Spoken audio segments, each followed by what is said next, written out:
The band was playing a slow love song when my mother's palm cracked across my cheek in front of 200 people, and the room went quiet like someone yanked the power out of the wall. My diamond stud flew, skittered under a table, and my sister's veil shook as she gasped. The groom froze with the mic in his hand, and my father kept smiling that stiff smile he wears when he wants to look like a calm man, even while the house is on fire. Because I said one word to them at the mic when they demanded the keys to my penthouse during the wedding speeches. No. I did not shout. I did not swear. I simply said no, and the world tilted. The photographer's flash popped like lightning. Chairs scraped. An ant covered her mouth. A waiter dropped a tray, and little curls of smoke rose from the candles on the head table. My mother, Ellen, who loves stage lights and soft threats, leaned in and hissed, "Hand it over, Rachel," and I felt my jaw lock in place. I looked at the crowd. I could see the bloggers with their phones up. I could see the businessmen who had come for deals dressed as wedding guests. I could see the envy and the hunger. My face stung. My palm wanted to shake. But I held steady, and that is when I chose a different path in my head. Not the path where I cry and run, not the path where I argue in front of strangers. The other path. The path with proof. The path with payback. But I'm getting ahead of myself. Let me take you back to how a wedding turned into a fight over a home in the sky, how a family secret was hidden under lace and flowers, and how a daughter like me learned to stop saying sorry for breathing.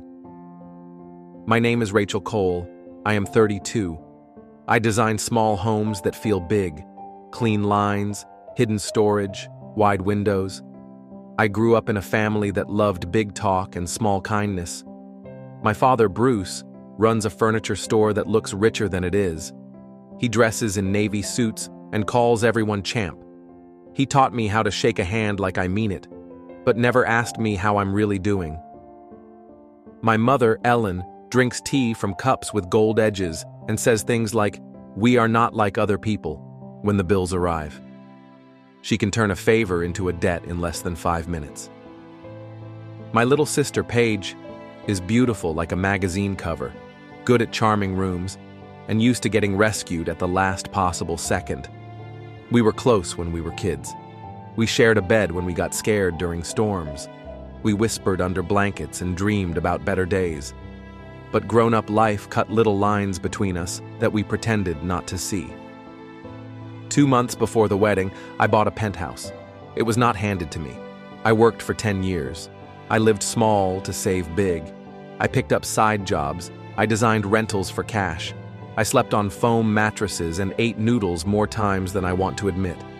When the elevator doors opened that first time on the top floor and the city came in like a river of lights, I cried alone. Quiet tears, the kind that feel like a secret promise. The place wasn't perfect yet. Bare concrete, dust, but it was mine. Concrete pillars like tree trunks, glass on 2 sides, morning sun like fire, night wind like music. I told no one for 2 weeks, not even Paige. I wanted to sit in it and feel it become part of me. I bought a plant. I placed a cheap chair by the window. I watched the sky change. Then my mother found out. She heard from someone who heard from someone that Rachel signed for a place worth more than cents. She called me in that voice that sounds like sugar and a knife. "We're so proud," she said first. Then, "Let's talk about using it wisely." And by wisely, she meant for family. When I asked what she meant, she said, "Don't worry, we'll chat," and hung up. That same week, Paige called me from a salon with hair foils in her curls, voice bright and thin, and said, "Please don't be shocked. But I told Mom and Dad that maybe we could use your penthouse for a while after the wedding. Just for a few months. It's so close to the city. It would help us start strong. Think of it as a gift to bless the marriage." I sat with the phone warm against my cheek and looked at my empty living room and felt a small ache. "Paige," I said, "you never asked me." She laughed. "I'm asking now." "Please, Rach. You know how Mom is." I asked where she and her fiancé, Ethan, planned to live. She said he had a place, but it's not nice, and it's not the life we want to share online. I told her I would think about it. She squealed and hung up before I said no or yes. The next day, my father sent me a text with a thumbs-up emoji and the words, "Family wins together." I could smell the push coming. It came like a slow wave. There were warning signs, my mother's calm tone when she called the planner, the way she added extra chairs with names of men I didn't know, the special seating chart that put me at the back of the stage plan even though I was maid of honor, the way Ethan started calling me sis after ignoring me for months, the way Paige stopped asking questions about my life and talked only about flowers and photos and a honeymoon reveal. I went to dress fittings and smiled. I took late-night calls when the bakery missed a cake color. I paid deposits when Paige's card declined, and she promised she would return the money after gift money came in. I watched my mother whisper with my father, and then look at me with that look she has when she's about to turn my work into the family's ladder. One night, a week before the wedding, my neighbor, Mr. King, knocked on my penthouse door with a small envelope. He is quiet and kind, a retired electrician who notices things. He handed me the envelope and said, "This fell from the mail slot in the hall." Inside was a letter addressed to my mother. It was from a lawyer. Words like lien, default, and collateral stared back at me like cold faces. I read it 3 times. It said the store loan my father took had a problem. It said a new asset had been pledged in a draft plan, my penthouse, as if it belonged to the family trust. My hands went cold. I had never signed anything like that. How did my name show up there? I took a photo of the letter and put the envelope back. I stood in the dark and felt the city blink around me. And I knew in my bones that the wedding was not just a wedding. It was a stage for a grab. I did not sleep much after that. I moved my most important papers into a small safe. I spoke to a lawyer friend from college, a calm man named Ryan, who never uses big words when small ones work. He said, "Send me everything. Do not confront. Smile. Let them move first." I sent him my deed, my mortgage, my emails. He said my home was safe if I stayed firm and did not sign anything silly. "They can try to scare you," he added, "but they cannot take what you did not give." He also told me something else. He said the store had been losing money for longer than I knew. He said someone had been moving funds from the store to a private account in my mother's name for event expenses. I felt sick. It matched the pattern of my life. If I did well, it was ours. If I needed help, it was yours. I thought of the times my mother called me selfish for saying no to small things. Now, there was a big thing and a big stage, so I decided to let the stage work for me. I asked Ryan for a short video explaining, in simple words, what a lien is, what a deed is, and what fraud looks like when people try to use family love to do it. He made a clean, clear video with labels and big fonts. He also gave me a folder with printed copies of my deed and a cease and desist letter with my name bold at the top. I put them in my bag. I prayed for quiet but prepared for a storm. The wedding day was bright and shiny. The hall smelled like flowers and sugared almonds. The chandeliers looked like inverted trees of ice. Paige was glowing. Her dress hugged her like a secret. She cried happy tears when I fixed her veil. "You're the best," she said, and I believed her for a second and felt soft. My mother kissed my forehead and left a small smear of red lipstick. "Big day," she murmured. "Lots of eyes." My father adjusted his tie and told me not to be nervous if there are small changes to the program. I nodded. I smiled for photos. I carried the bouquet. I locked my bag with the documents and the small flash drive in a drawer under the stage where the DJ kept spare cables. During the vows, Paige's voice shook. Ethan promised big things like a man reading a sponsorship ad.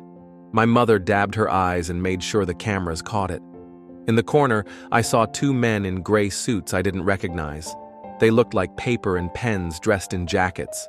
My stomach clenched. I breathed through it. I reminded myself to speak like the ocean, calm on top, strong under. The reception rolled like a movie. Speeches, toasts, laughs.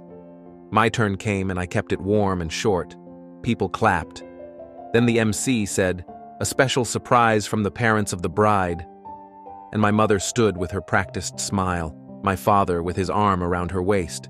She took the mic as if she was born with it. "Family," she began. "Today is about love and building. And our eldest daughter, Rachel, has something beautiful to add to this building. A roof. She has decided to give the couple a home to start their life." The room gasped like one soft animal. Heads turned, cameras lifted. I felt my soul sit up straight. My mother looked at me with her sweet, sharp eyes. "Honey, bring the keys." My father rubbed his hands. Paige's mouth fell open, her joy too bright for caution. I stood. I walked to the front, heart knocking. I reached the mic. My voice was steady. "That is not true," I said. You could hear the chairs breathe. The band stopped. For one full beat, the room held its breath. And then my mother slapped me. I will not lie, it hurt. The sound bounced off the marble and came back twice. The sting lit my skin, but the slap did something else for me. It burned away the fog. I saw my mother clearly. Not the woman pouring tea, not the woman with kind church smiles, the woman who trades love for control. I took a slow breath. I lifted my chin. I looked at my sister and saw shock, love, fear, and something else I did not want to name. Need. I looked at Ethan and saw calculation, like a man checking numbers in his head. I looked at my father and saw a wall of silence built over years. Then I looked at the crowd and saw a stage.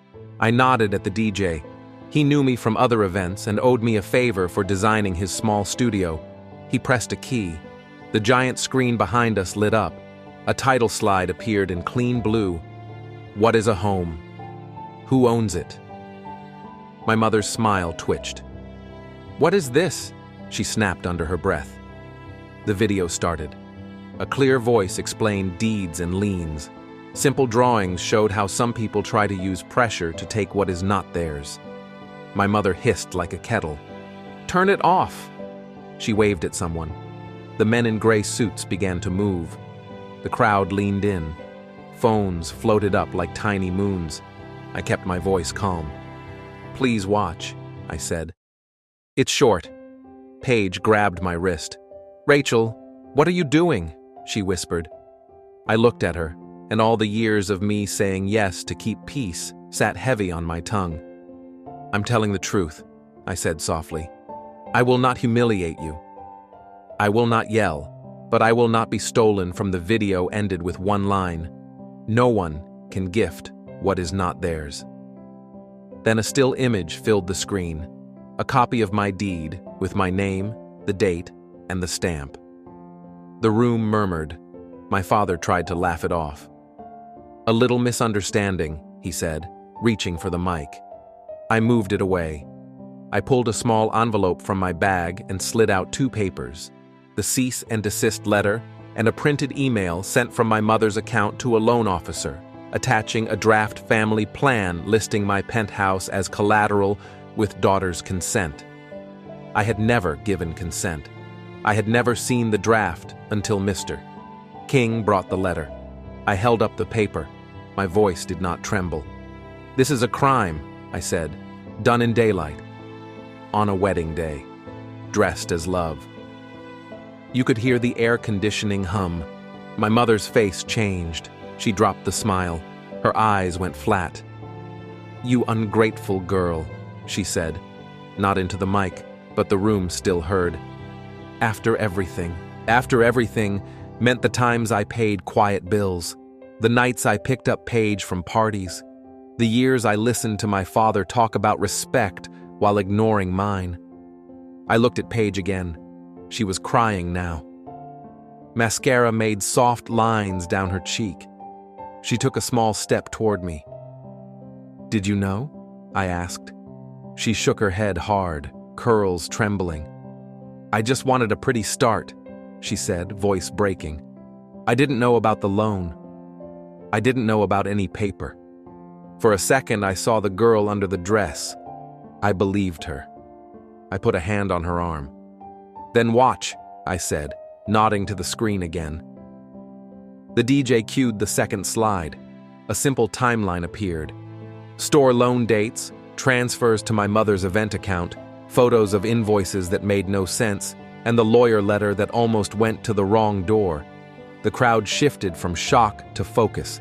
The men in gray suits stopped. The MC pretended to check his notes. My father reached for the mic again, trying to sound warm. "Let's take this offline," he said. "This is not the place." I turned to him. "You made it the place," I said quietly. "You did it on a stage." So I answer on a stage, I could feel the room split. Some people wanted drama, some wanted truth, some wanted cake. The band pretended to tune. My mother whispered to my father, fast like a snake moving through grass. Then she did something I did not expect. She smiled again and said into the mic, "Of course, Rachel is right." We were only teasing. It was a joke. Laughter rose thin and uncomfortable. She tried to wave it away, to turn a hand into a fan that cools fire. But the screen behind her was not a joke, and the words on the paper were not soft. The men in gray paused by the stage steps, waiting for a sign. I thought of leaving then. I thought of hugging my sister, telling her I love her, and going home to my quiet room and my plant by the window. But the slap still burned. The lie still floated in the room, and the truth, once started, wants to finish. I took the mic. I told the DJ to prepare the last clip. And then I looked straight at Ethan, the groom, the man who wanted my keys without knowing my heart, and I said, "Before this night goes any further, there is one more thing everyone should see." The last clip was not long. It was a 30-second recording from a cafe 2 weeks ago, filmed by accident. I had been in a corner with my laptop when my mother sat with Ethan at a table by the window. They didn't see me. They spoke in that quiet, sharp way people do when they think sound cannot travel. In the video, my mother said, "Once we secure the place for you and Paige, you will make sure Paige signs the joint rights with me if needed." Ethan had nodded, eyes hard. "We'll keep it in family hands," he said. He reached for the envelope she pushed across the table. The clip ended with the sound of a spoon clinking. I had not meant to record it. My camera app started when I set my phone down, and when I realized later, I saved it because the cold in my stomach told me I might need it. On the screen now, at the wedding, the envelope looked like a small brown boat carrying something heavy. The crowd did not gasp this time. They went silent in a deeper way, like a wave going out before a storm comes back in. Paige stared at the screen, then at her husband, then at our mother. Her face opened like a broken window. "Ethan," she whispered. Just his name, but it sounded like a thread snapping. I felt the moment tilt towards something big and rough, a shouting match, a brawl, a walkout, a total collapse of smiles and cake. But I didn't want a scene for the sake of a scene. I wanted clean lines. I wanted a boundary you could see from space. I raised my hand. "Stop the music," I told the band that had started to play to cover the tension. "Leave the lights up." I looked at the room and spoke clear. "I am not giving my home to anyone. I will help in wise ways when I choose, but I will not be forced. If you love me, respect my number. If you came for a show, you got one. If you came for a wedding, then let the couple decide what comes next. As for those papers," I held up the envelope, "they will go to the right place on Monday morning." My mother took one step toward me, mouth set to spit fire. The men in gray moved in tune with her heel. The MC lifted the mic like a shield. And Paige, my little sister with the veil, the girl who shared blankets during storms, lifted her bouquet and did something none of us were ready for. She walked between me and our mother, turned to face my mother, and said in a voice that shook the crystals, "Mom, stop." The room froze again, but this freeze was different. It was full of choice. Paige's hand trembled against the bouquet. Ethan reached for her elbow. She stepped away. My father opened and closed his mouth, then put both hands in his pockets, like he had lost his tools. My mother's eyes flashed, and for the first time that night, I saw fear slip across her face like a shadow. She looked past Paige at me and whispered, "Don't do this." I heard another meaning in her words. She meant, "Don't make me small." But I was not making her small. I was making myself my size.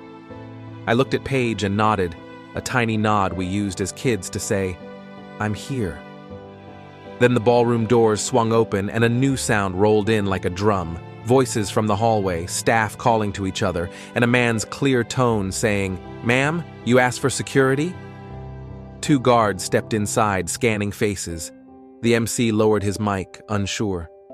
The band held their instruments like props. The guests stood in a strange, half-up, half-down position, like a flock deciding whether to fly or stay.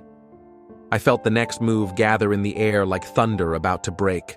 My mother pointing, my father pleading, Ethan lying, Paige choosing, the guards stepping, me standing. And right there, with the lights hot and the city pressing against the glass, I took a slow breath, lifted the envelope filled with proof, and opened my mouth to say the one thing that would flip the night upside down. The ballroom doors groaned open like something out of a movie, and 2 men in black suits stepped in, eyes scanning the crowd. The tension already sat so thick you could slice it. People shifted in their seats, phones hovered higher, and the music died completely. Paige stood between me and my mother, her veil trembling as if the silk itself had picked up the nervous energy in the room. My father shoved both hands deeper into his pockets, as though he could bury himself if he tried hard enough. Ethan's jaw tightened, a vein popping just above his temple. And me? I stood with the envelope raised, my heart pounding like a drum against my ribs, my voice ready to shatter the silence. "Who called security?" the taller guard asked, his voice clear, his gaze landing directly on my mother. Ellen raised her chin, her lipstick red smile curling like the edges of fire. "I did," she said. "There's a disruption during my daughter's wedding." Every guest knew exactly who she meant. Dozens of eyes drilled into me, some sympathetic, some curious, others hungry for drama. Paige clutched her bouquet tighter, knuckles white.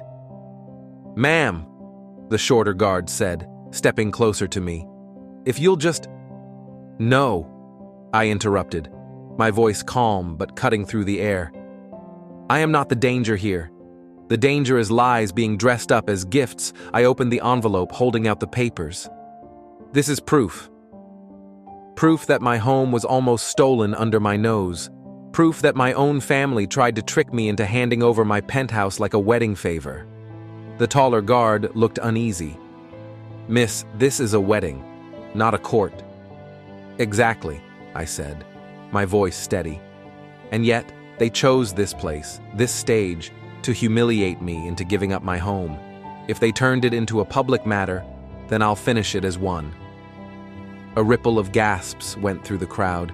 Some guests leaned forward, others whispered, and a few shook their heads, already piecing the story together. My mother's composure cracked for the briefest second.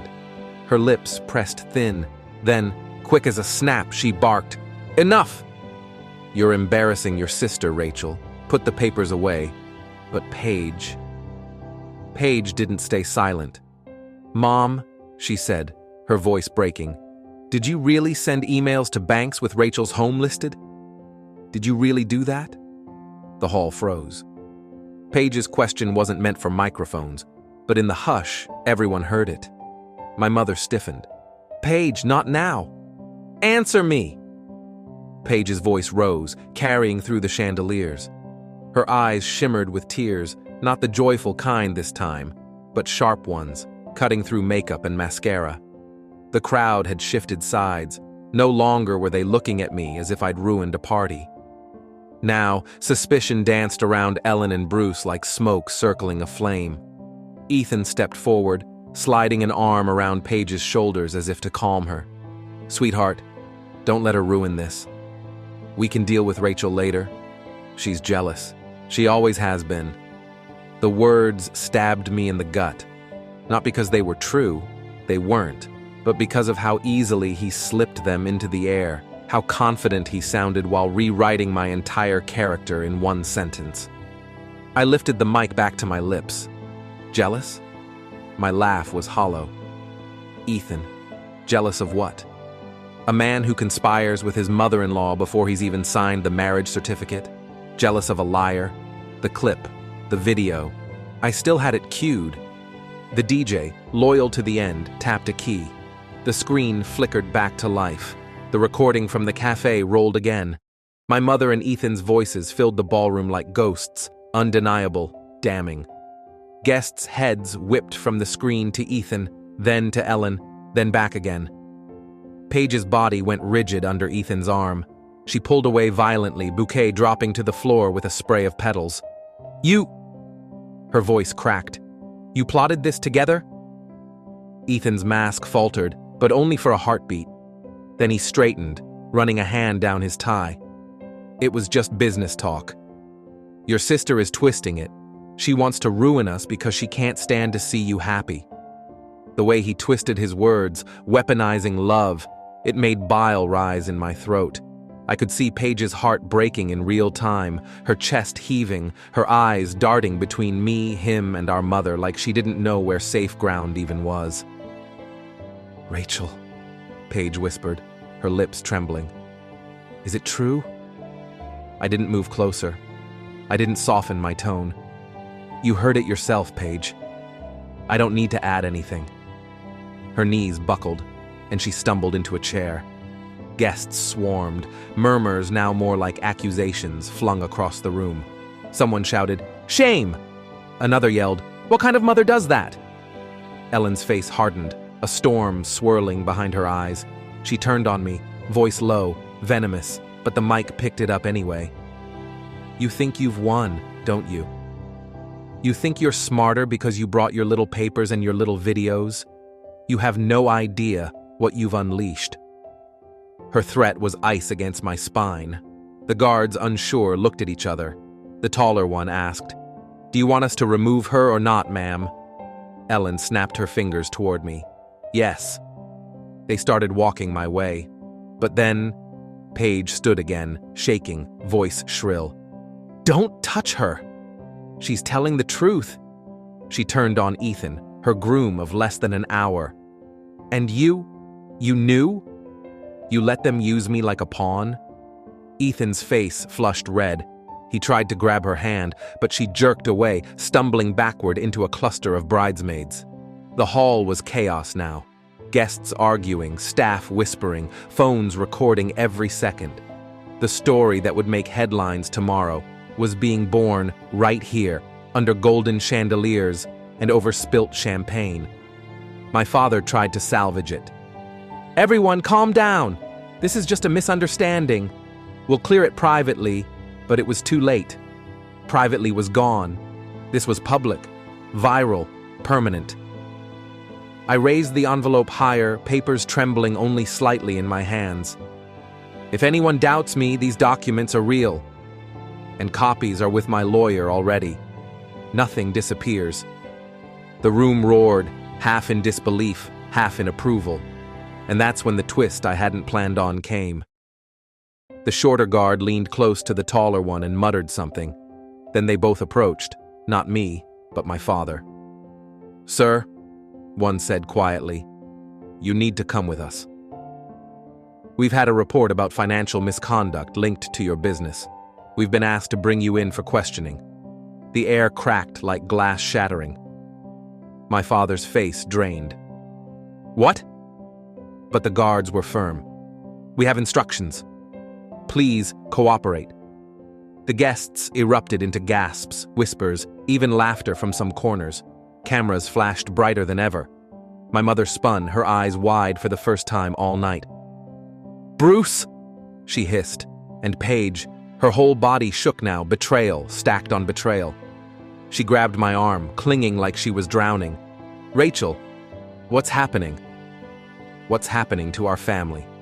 I opened my mouth to answer, but before I could, the ballroom lights flickered, dimmed, then surged back on. A voice boomed from the back of the room, cutting through the chaos like a blade. Enough of this circus. The truth hasn't even fully come out yet. Everyone turned. A man in a dark suit stepped forward, carrying a slim briefcase. He wasn't a guest. He wasn't staff. His face was unfamiliar, but his presence commanded silence.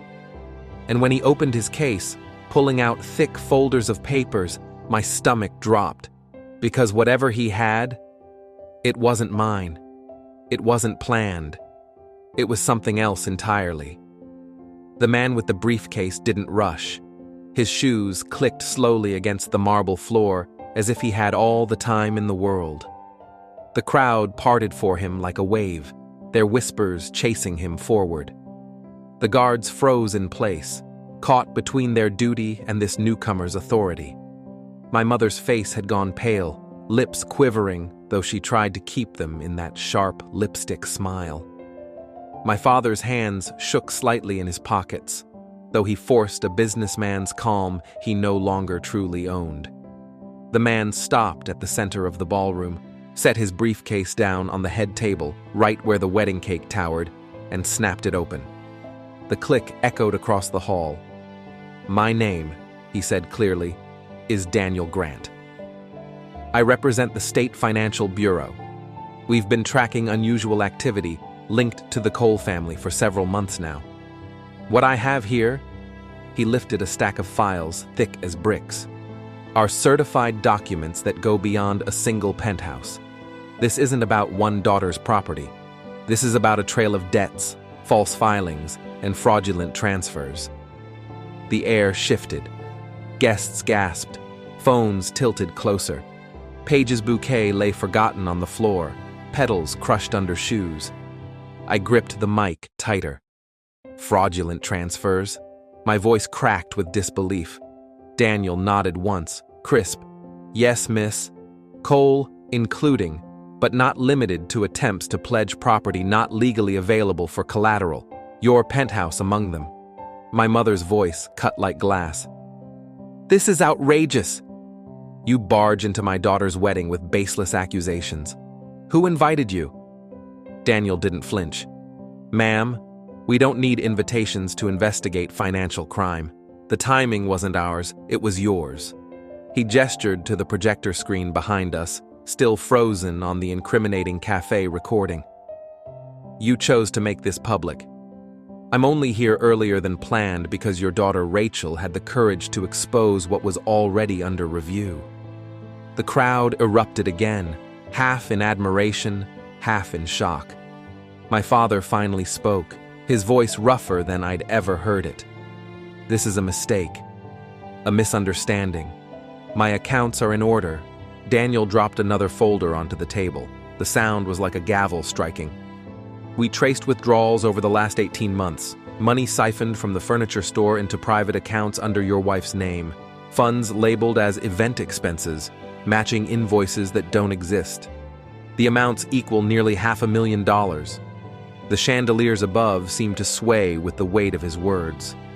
My knees threatened to buckle, but I locked them straight. Paige stumbled backward, nearly collapsing into her chair again. She grabbed Ethan's sleeve for balance, then remembered, with a shudder, who he was. She pushed him away, eyes wild. "Is this true?" she demanded, voice shrill, aimed straight at our parents. "All of it? The loans, the money, using Rachel's home?" Ellen's mask finally cracked. "We did it for you," she hissed. "For this day. For your future. We did what we had to so you could have a wedding worthy of our name." "No!" Paige screamed, tears spilling down her cheeks. "You did it for yourselves! You used us like props." She spun toward Ethan, her new husband. "And you, what were you planning to do? Move into Rachel's house while she disappeared into nothing? Is that what you signed up for?" Ethan straightened his tie, eyes darting around the room. "I don't have to explain myself to this circus." His arrogance sparked fury in me. Yes, you do, I said into the mic, my voice low but searing. You owe my sister the truth. The hall waited. Every guest, every staff member, even the guards, all eyes on Ethan. He smirked, but his sweat betrayed him. Fine, he snapped. Yes, I knew. Your mother told me Rachel was stubborn, but she'd fold eventually. I thought, what does it matter who owns what if the family benefits? But clearly, this family is rotten from the inside. Gasps tore through the room like a wave. Paige let out a sound I'd never heard before, a broken sob mixed with rage. She ripped off her veil and threw it at him.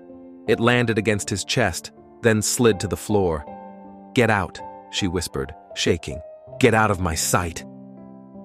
Ethan scoffed, grabbed his jacket and stormed toward the exit, muttering curses under his breath. Guests parted for him like shadows. Cameras followed him until the doors slammed shut. Silence hung heavy. My sister stood there, trembling, bareheaded, mascara streaked. The perfect wedding she'd dreamed of was ashes. I lowered the mic, heart aching for her. But before I could comfort her, Daniel's voice cut through again. There's one more matter. He lifted another folder. Rachel, you should see this. He handed me the file. My fingers shook as I flipped it open. My eyes widened. It wasn't just about my parents. It was about me, a forged signature. My name, scrawled across documents I'd never seen. Papers pledging not only my penthouse but also my design company's accounts as backup collateral. The handwriting looked eerily similar to mine, but off. Wrong. My throat closed. This isn't my signature. Daniel nodded gravely. We know. A handwriting expert confirmed. Someone in your family signed your name. I looked up slowly, scanning the faces. My mother wouldn't meet my gaze. My father stared at the floor. My blood turned cold. Which one of you did it? My voice trembled, but not with weakness, with fury. No one answered. Paige stepped forward, tears streaming. Tell her! She deserves to know. Still silence. Finally, Ellen raised her chin, eyes blazing. It doesn't matter who signed. It's family. Family means sacrifice. Rachel should have understood that. The words landed like knives. My stomach churned. Family? This wasn't family. This was theft wrapped in lace and speeches. I turned back to the crowd, lifting the forged papers high. This is what my parents think family means. Stealing from your own daughter. Forging her name. And they thought they'd get away with it because silence protects shame. But not anymore. The ballroom thundered with applause, cheers, even shouts of, "Expose them!"